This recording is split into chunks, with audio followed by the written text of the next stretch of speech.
താമരല്ലേ, താമര താമര ചിഹ്നം, ആ താമര പുഷ്പം പോലെയാണെന്ന് പറഞ്ഞിട്ട് എന്താണ് ജനങ്ങളെ ഇങ്ങനെ തമ്മിൽ അങ്ങോട്ടും ഇങ്ങോട്ടും തെറിയും കളവും ഈബത്തും നമീമത്തും പറഞ്ഞിട്ട് എന്ത് സൂഫിയാടോ നിങ്ങളൊക്കെ കള്ള് കുടിച്ചാണ്ടാണ് ഈ വർത്താനം പറയണത്. കള്ളുടിയന്മാർക്കും ഉണ്ടാവും കുറച്ചൊക്കെ ഒരു ബോധം ഉണ്ടാവും. അടിയാണ് കിട്ടുമ്പോൾ കള്ളുടിയന്മാർക്ക് ബോധം ഉണ്ടാവും, മുണ്ടൂല. കള്ളുടിച്ചിങ്ങനെ അത് തോന്നിയ ദിവസം പറയുന്ന ആൾക്കാരുണ്ടല്ലോ, ഓർക്ക് ഇവർക്ക് പിന്നെ കള്ള് മറ്റുള്ളത് ഇതൊന്നും ഒരു പ്രശ്നമല്ല. കാരണം എന്താ വെച്ചാൽ ഇവർക്ക് റമദാൻ മാസത്തിൽ ഇവൻ്റെ ഷെയ്ഖ് പറയാണ് ഇതാ ചായ കുടിച്ചറിഞ്ഞാൽ അത് സ്വർഗത്തിലെ ഭക്ഷണമായിരിക്കും. ഇതൊക്കെ ഇവർ പ്രസംഗിക്കുന്നതാണ്.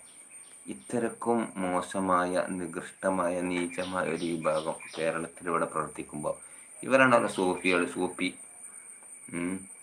ഉള്ള മശായിഖം ഉള്ള ഉസ്താദുമാരെയും ഉള്ള ആലിമീങ്ങളെയും ഉള്ള മുസ്ലിമീങ്ങളെയും എല്ലാ മുസ്ലിമീങ്ങളെയും കുരുത്തുകേട് വാങ്ങി ഇവിടെ ഈ സൂഫി ഓരോ ആദർശ സമ്മേളനം എന്ന് പറഞ്ഞുകൊണ്ട് വെറും തെറി